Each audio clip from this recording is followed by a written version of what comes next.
एक कपल जिन्होंने अपना एक नया घर खरीदा था, उसके अंदर उन्हें एक अनोखी फ्रिज मिली और जब उन्होंने उस फ्रिज को खोला तो उस फ्रिज के अंदर उन्हें एक अलग दुनिया दिखाई दी। तो कहानी की शुरुआत होती है, हमें रॉब और गिल को दिखाया जाता है। ये दोनों अपने नए अपार्टमेंट में आज शिफ्ट हो रहे होते हैं। रॉब जब सामान रखने के लिए एक रूम में जाता है तो उसे वहाँ एक फ्रिज दिखाई देती है। फिर वो अपनी वाइफ गिल को कहता है कि हाउस ओनर ने गलती से इस फ्रिज को यहीं पे छोड़ दिया है। हम उस फ्रिज को देखते हैं, वो आम फ्रिज की तरह नहीं थी। वो फ्रिज काफी अलग थी, उसका डिजाइन भी काफी अलग था। अब क्योंकि इन्होंने अपना नया घर खरीदा था, गिल एक वाइन की बोतल लाती है और वो रॉब को ऑफर करती है, पर रॉब तो फ्रीज को देखने में लगा हुआ था। वो जब फ्रीज को खोलता है तो उसे फ्रीज में बर्फ काफी जमी मिलती है। तभी गिल उससे कहती है कि उसे एक आइस क्यूब निकाल के दे। रॉब वाइन पीने के लिए उससे एक आइस ट्रे निकालता है और उससे कुछ आइस क्यूब को अपने ड्रिंक में डालता है और ये जब ड्रिंक करने वाले होते हैं तभी रॉब को अपने ग्लास में कुछ दिखाई देता है। रॉब रुक जाता है और अपने ड्रिंक से उस आइस क्यूब को बाहर निकालता है। गिल भी देख रही थी कि उस आइस क्यूब में क्या है। ये दोनों उस आइस क्यूब के अंदर क्या थे ये सही से देख नहीं पा रहे थे, क्योंकि आइस क्यूब के अंदर जो जमी हुई चीज थी वो काफी छोटी थी। अब ये एक मैग्नीफाइंग ग्लास लाते हैं और उससे उस आइस क्यूब को देखते हैं और जब ये उस आइस क्यूब को देखते हैं तो उस आइस क्यूब के अंदर एक मैमोथ मिलता है। जो जमा हुआ था वो मर चुका था। उसके शरीर पे कई भाले के निशान भी थे। देखने में ऐसा लग रहा था कि किसी ने उसका शिकार किया हो। अब ये दोनों के दोनों काफी हैरान हो जाते हैं, ये काफी चौंक जाते हैं। इन्हें अपनी आंखों पे यकीन नहीं हो रहा था कि एक मैमोथ हाथी एक चींटी के समान था। मैमोथ हाथी कई हजारों साल पहले पाए जाते थे और ये आम हाथियों से कई ज्यादा विशाल होते थे। फिर ये दोनों सोचते हैं कि शायद ये एक खिलौना होगा, लेकिन उसकी बनावट वो जो दिख रही थी वो कोई असल हाथी के जैसे दिख रही थी। ये इस बात को कंफर्म करने के लिए वापस से फ्रिज के पास जाते हैं और फ्रिज में से जमे हुए बर्फ को हटाने लगते हैं और जब ये उस बर्फ को हटा देते हैं तो उसके अंदर उन्हें एक अलग दुनिया दिखाई देती है। प्राचीन काल का समय था, यहाँ पे समय बहुत तेजी से बीत रहा था। इस दौर की सभ्यता बहुत जल्दी जल्दी तरक्की कर रहे थे। ये दोनों को अपनी आंखों पे यकीन नहीं हो रहा था। ये दोनों उस फ्रिज में से जो दुनिया थी उसे देखते रह जा। फ्रिज के अंदर जो वक्त था वो आइस एज का वक्त था। उस जगह पे चारों तरफ बर्फ फैली हुई थी। अब ये दोनों समझ जाते हैं कि इन्हें जो मैमोथ हाथी मिला था वो असल में था। फिर ये उस मैमोथ हाथी को घर के एक गमले में दफना देते हैं। हाथी जो एक छोटे से गमले में ही दफन हो चुकी थी, क्योंकि यह हाथी जो थी वो उस दुनिया की थी। फिर दोबारा से ये उस फ्रीज को खोलते हैं और इस बार ये जो फ्रीज के अंदर देखते हैं इसे ये पूरी तरह से हैरान हो जाते हैं। पिछली बार जब इन्होंने फ्रीज को खोला था उस वक्त आइस एज था और कुछ ही मिनट हुए थे। यहाँ की सभ्यता, यहाँ का वक्त काफी बदल चुका था। इन्हें उस हाथी को दफनाए कुछ ही मिनट हुए थे कि यहाँ की दुनिया पूरी तरह से बदल चुकी थी। दरअसल फ्रीज के अंदर जो दुनिया थी, इनके लिए वहाँ का समय बहुत ही तेजी से बदल रहा था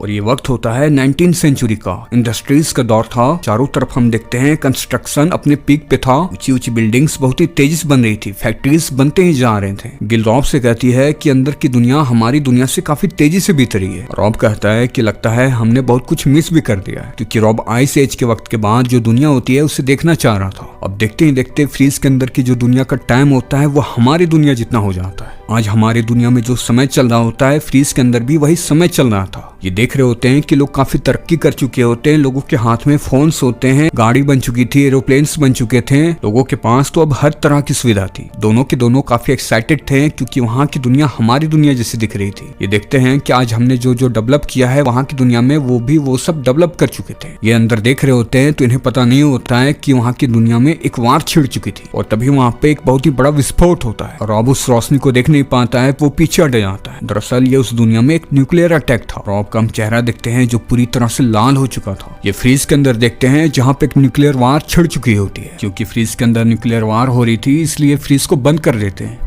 ये दोनों बाहर से ही उस फ्रीज को देख रहे होते हैं। रॉब गिल से कहता है कि अंदर क्या चल रहा होगा। गिल कहती है कि मुझे पता नहीं है, हो सकता है कि ये दुनिया पूरी तरह से खत्म हो चुकी हो। अब ये तय करते हैं कि ये दोबारा से उस फ्रीज को खोल के देखेंगे और जब ये फ्रीज को खोलते हैं तो इन्हें अपनी आंखों पे यकीन नहीं होता है, क्योंकि वहाँ की दुनिया हमारी दुनिया से काफी आगे निकल चुकी थी। वहाँ की टेक्नोलॉजी काफी हाई थी। यहाँ पे फ्लाइंग कार्स बन चुकी थी। बाकी जो दूसरी टेक्नोलॉजी थी वो भी काफी आगे बढ़ चुकी थी। ऊंचे ऊंचे स्काई क्रीपर्स बिल्डिंग बन चुके थे। रॉब और गिल ये सब देख के काफी खुश हो रहे थे। हम देखते हैं कि उस सिटी में एक पिरामिड जैसी एक अलग सी चीज थी। वो शहर की सारी एनर्जी को अपने तरफ एब्जॉर्ब कर रही थी। देखते हैं देखते उस पिरामिड के अंदर एक अलग सी एनर्जी क्रिएट होती है। धीरे धीरे वो और ब्राइट होते जाता है और ब्राइट होते जाता है और बाहर जितनी भी एनर्जी होती है उसे अपने अंदर समा लेता है और अंदर से एक बहुत ही तेज विस्फोट होता है। धमाके से जो चमकती हुई रोशनी निकलती है, इनकी ये पूरे रूम में फैल जाती है। ये दोनों के दोनों चमकती हुई रोशनी को देख के काफी खुश हो रहे थे और फिर हम बाहर रूम में देखते हैं जो एनर्जी फैली हुई थी वो वापस उस फ्रिज में चली जाती है और अचानक से वो चीज गायब हो जाती है। वहीं रॉब और गिल को समझ नहीं आ रहा था कि उनके साथ क्या हुआ। फ्रिज के अंदर चारों तरफ अंधेरा था, उन्हें अंदर कुछ दिखाई नहीं दे रहा था। ये दोनों आपस में बात कर रहे होते हैं कि लगता है कि फ्रिज के अंदर जो दुनिया थी वो अब खत्म हो चुकी है, जिससे कि ये दोनों काफी मायूस हो जाते। रॉब फ्रिज का प्लग निकालता है और वो अपने रूम में चला जाता। गिल को भी अच्छा नहीं लग रहा था, उसे भी काफी बुरा लग रहा था। अब सुबह होती है, ये वापस से दोबारा उस फ्रिज को खोलते हैं और इस बार जब ये फ्रिज को खोलते हैं अंदर से इन्हें तेज ठंडी हवाएं मिलती है, क्योंकि वहाँ पहले की तरह फिर से आइस एज का वक्त आ चुका था। कोहरा छटता है और हम कुछ आदि मानवों को देखते हैं जो डायनासोर का शिकार करके उसे खा रहे थे। ये एप्स थे, इंसानों के पूर्वज थे। और तभी वहाँ पे एक बहुत ही बड़ा डायनासोर आ जाता है और वो आकर इन एप्स को खाने लगता है और ऐसे ही अंदर फ्रीज की दुनिया चलती ही रहती है। और इसी के साथ ये कहानी यहीं पे एंड हो जाती है।